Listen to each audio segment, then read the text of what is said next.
Hello, hello. It is very early in the morning.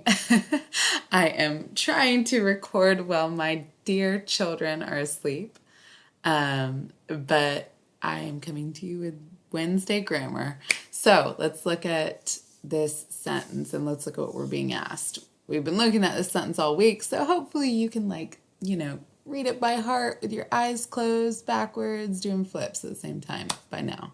But let's read it again just in case.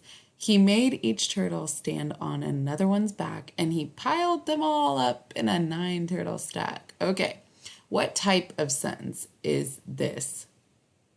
All right, let's think about this. And we're going to go backwards through the sentence types down here. So let's first talk about exclamatory. Exclamatory, remember, that sounds kind of like exclamation, right? Sounds like an exclamation mark, and that's what we're going to see if we're looking at an exclamatory sentence. Hey, put that down, right? I might see an exclamation mark at the end of that sentence. That would be exclamatory. Imperative. I just gave you an example. It could be imperative too, right? It's a demand basically. Let's think of one. Button up your jacket. That would be imperative, right? It's a command that I'm telling somebody. All right, let's look at this. And that can be a little confusing because imperative can have an exclamation mark too. So you got to be careful there. All right, interrogative. Am I interrogating? Am I shining a light in your face and saying, who did this? Were you present that day? Am I asking a question? No, I am not. Not in this sentence. Okay, and declarative. I'm just telling you something. I'm just making a statement. Okay, so let's read this. He made each turtle stand on another one's back and he piled them all up in a 9-turtle stack. Well, that just sounds like I'm just saying something.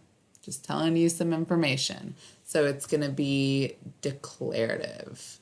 Okay, let me go back in here. Use my special purple pen here. Okay, declarative. All right. And we know because it's just telling us something, right? Hello, text box. Let me get you. Oh my, oh my, oh my. This is how you guys feel when you use this, right? Drives you crazy. Just a little.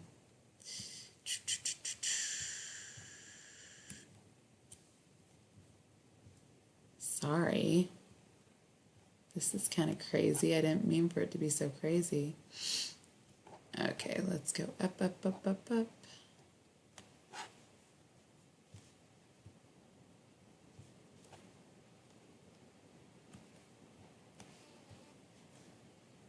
Uses 5 minutes of my video moving around this crazy text box. Okay, let's go right here.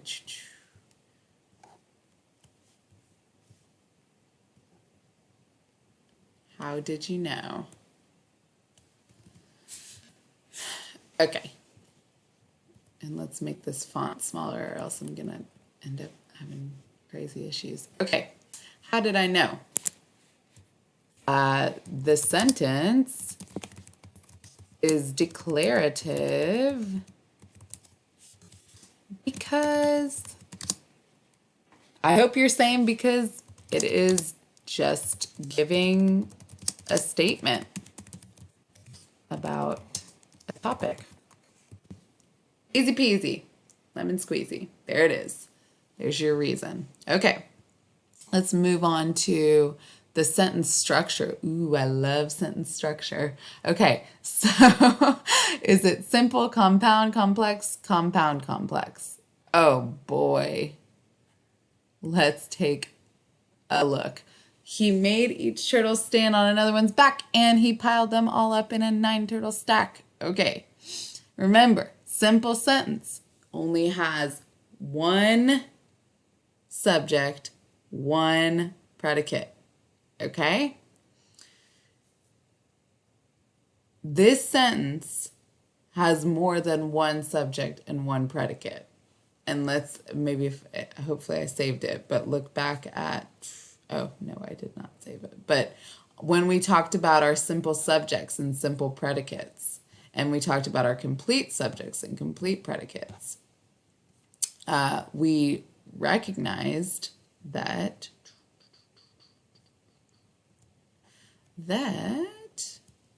right here, subject, right? He made is the predicate, simple predicate.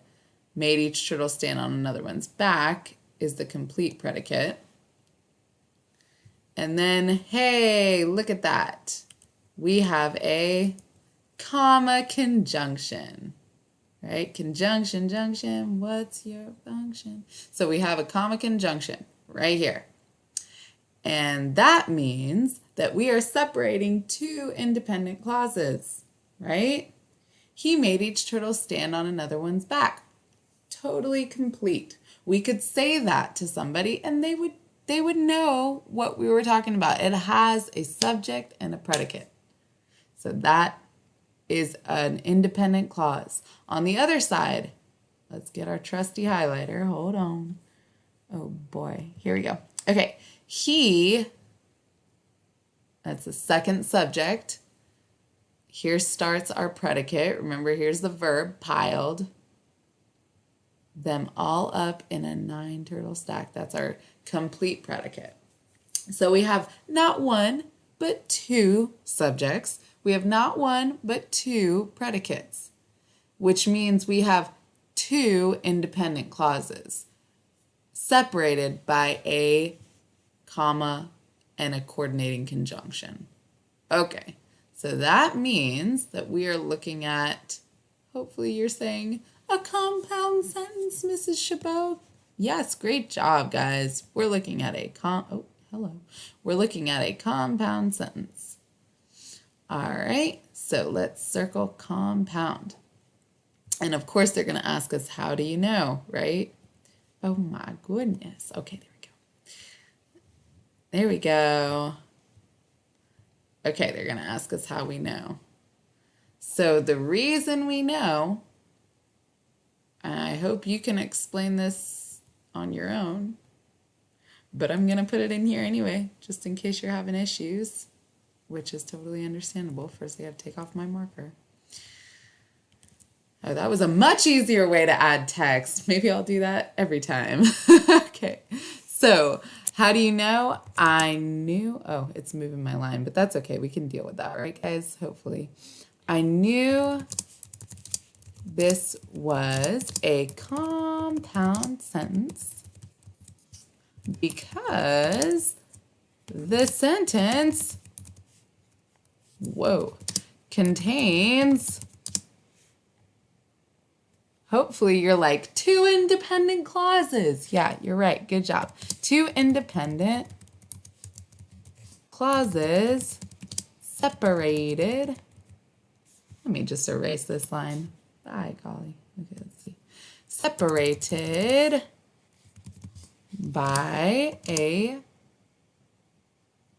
we're going to put comma just because it's very important, a comma and a conjunction.